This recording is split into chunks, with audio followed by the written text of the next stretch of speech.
Bismillahirrahmanirrahim. Assalamualaikum warahmatullahi wabarakatuh. Alhamdulillah wa syukurillah, wassalatu wassalam ala rasulillah, Rasulullah sallallahu alaihi wasallam. Pemirsa yang dirahmati oleh Allah Subhanahu wa taala, alhamdulillah kita dipertemukan oleh Allah Subhanahu wa taala untuk kembali berjumpa di bulan yang mulia, bulan Ramadan yang diberkahi oleh Allah Subhanahu wa taala. Pemirsa yang dirahmati oleh Allah Subhanahu wa taala, di bulan yang mulia ini Allah mendidik kita semua menundukkan hawa nafsu kita terhadap apa yang diperintahkan oleh Allah Subhanahu wa taala. Buktinya pada bulan-bulan yang lain sesuatu yang dihalalkan, ketika di bulan Ramadan Allah mengharamkan, kita pun melakukannya. Makan dan minum di siang hari, berkumpul dengan istri di siang hari, sebelum bulan Ramadan Allah halalkan, tetapi di bulan yang mulia ini Allah haramkan. Sesuatu yang halal saja kita di bulan Ramadan yang mulia ini, ketika Allah Subhanahu wa taala memerintahkan kita untuk meninggalkannya, menundukkan hawa nafsu kita, maka kita pun alhamdulillah bisa meninggalkannya. Pemirsa yang dirahmati oleh Allah Subhanahu wa taala, maka bulan Ramadan yang mulia ini kita bersama-sama belajar untuk menundukkan hawa nafsu kita. Seperti halnya kita lihat dalam firman Allah Subhanahu wa taala, banyak hal yang Allah janjikan kepada kita ketika kita berani menundukkan hawa nafsu kita. Dalam Al-Quran Allah berfirman, a'udzubillahi minasyaitonirrajim, qad aflaha man zakkaha wa qad khaba man dassaha. Sungguh beruntung orang yang mensucikan jiwanya, dan sungguh merugi orang-orang yang mengotori jiwanya. Di bulan yang mulia ini kita dididik oleh Allah Subhanahu wa taala untuk menundukkan hawa nafsu kita dalam rangka mensucikan jiwa kita. Dan tatkala kita berhasil mensucikan jiwa kita sebagai bagian keutamaan ketika kita melaksanakan ibadah saum, maka Allah menyebut kita orang-orang yang beruntung. Tetapi tatkala kita tidak bisa mensucikan jiwa kita dengan menundukkan hawa nafsu kita terhadap apa yang diperintahkan oleh Allah Subhanahu wa taala, maka kita termasuk orang-orang yang merugi. Pemirsa yang dirahmati oleh Allah Subhanahu wa taala, maka bulan yang mulia ini betul-betul harus kita jadikan sebagai bulan menundukkan jiwa kita, menundukkan hawa nafsu kita. Yang sebelumnya di bulan-bulan yang lain kita terlalu mengobral hawa nafsu kita, terlalu mengobral keinginan kita, keinginan-keinginan yang kadang bertentangan dengan apa yang diperintahkan oleh Allah Subhanahu wa taala. Jadi di bulan yang mulia ini kita dididik oleh Allah Subhanahu wa taala untuk menundukkan hawa nafsu kita. Sebagai bukti ketundukan kita, hawa nafsu kita terhadap apa yang diperintahkan oleh Allah Subhanahu wa taala, Rasulullah SAW menyampaikan dalam hadisnya, la yuminu ahadukum hatta yakuna hawahu taba'an lima jitu bih. Tidak beriman dan tidak sempurna iman seseorang, salah seorang dari kalian, hingga hawa nafsunya atau keinginannya mengikuti apa yang aku bawa. Sebagai bukti kita menundukkan hawa nafsu kita adalah dengan kita mengendalikan hawa nafsu kita, tunduk patuh kepada yang dibawa oleh Rasulullah SAW. Apa yang dibawa oleh Rasulullah SAW? Kita meyakini bersama, pertama yang dibawa oleh Rasulullah SAW adalah Al-Quran. Dan alhamdulillah wa syukurillah kita berada di bulan Al-Quran, di bulan yang mulia, di mana di bulan ini Al-Quran diturunkan. Dan yang kedua, sebagai bukti ketaatan kita kepada Allah Subhanahu wa taala, sebagai bukti kita menundukkan hawa nafsu kita, kita taat pada sesuatu yang dibawa oleh Rasulullah SAW. Selain Al-Quran adalah sunnah-sunnah yang dicontohkan oleh Rasulullah SAW.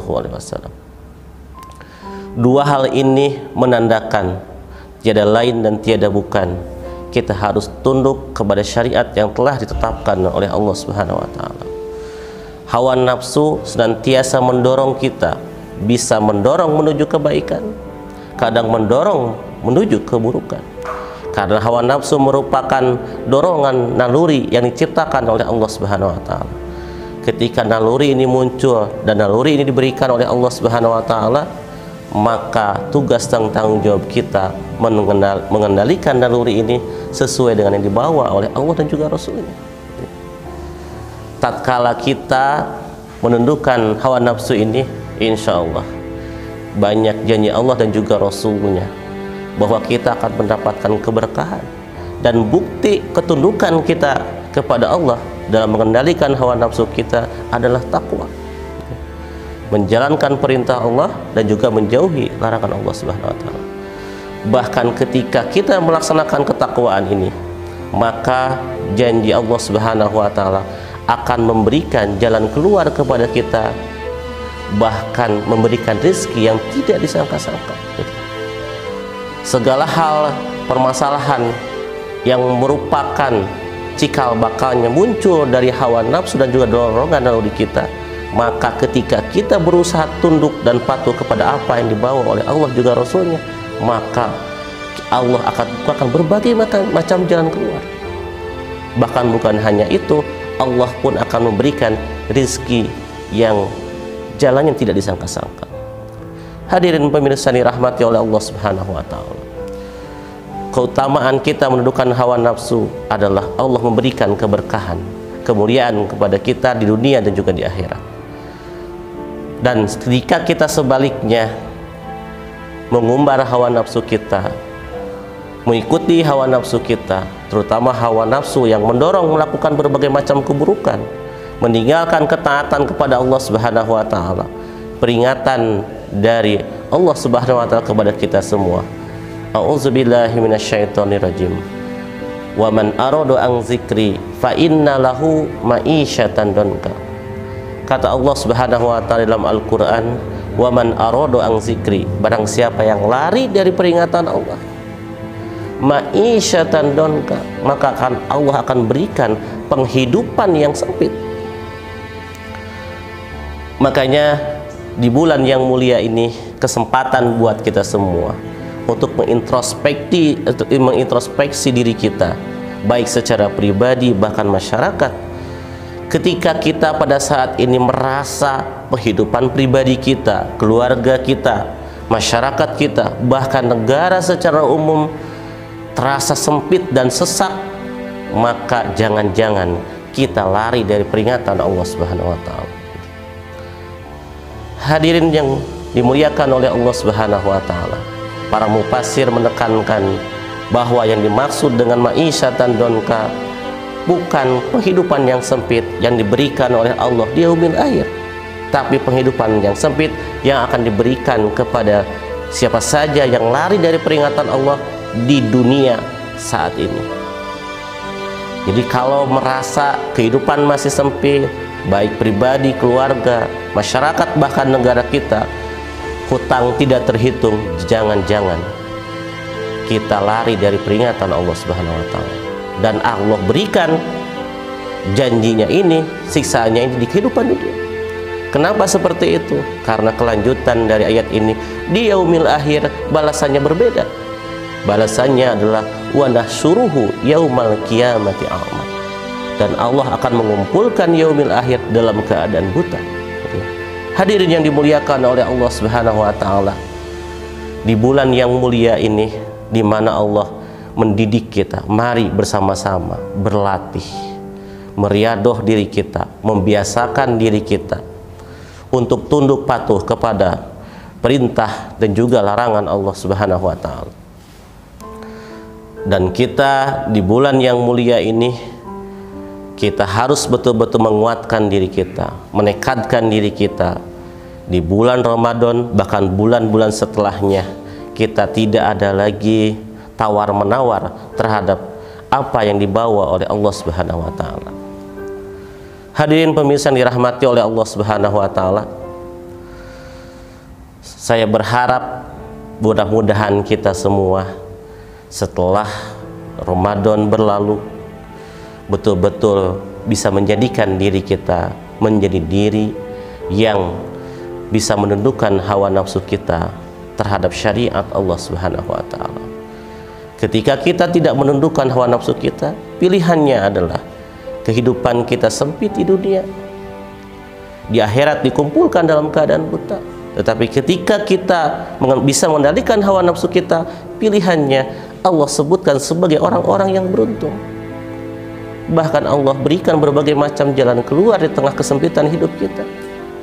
Bahkan Allah berikan rezeki dari jalan tidak disangka-sangka. Bahkan di yaumil akhir nanti kita diberikan keberkahan dan kemuliaan dari Allah Subhanahu wa taala.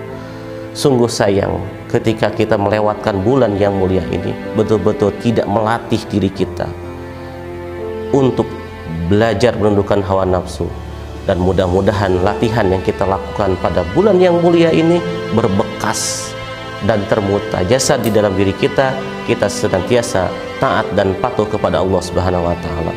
Bahkan selepas Ramadan kita menjadi orang-orang yang bertakwa kepada Allah Subhanahu wa taala. Demikian yang bisa saya sampaikan, mudah-mudahan memberikan keberkahan dan kebaikan di bulan yang mulia ini. Aqulu qouli hada wastaghfiru li wa lakum.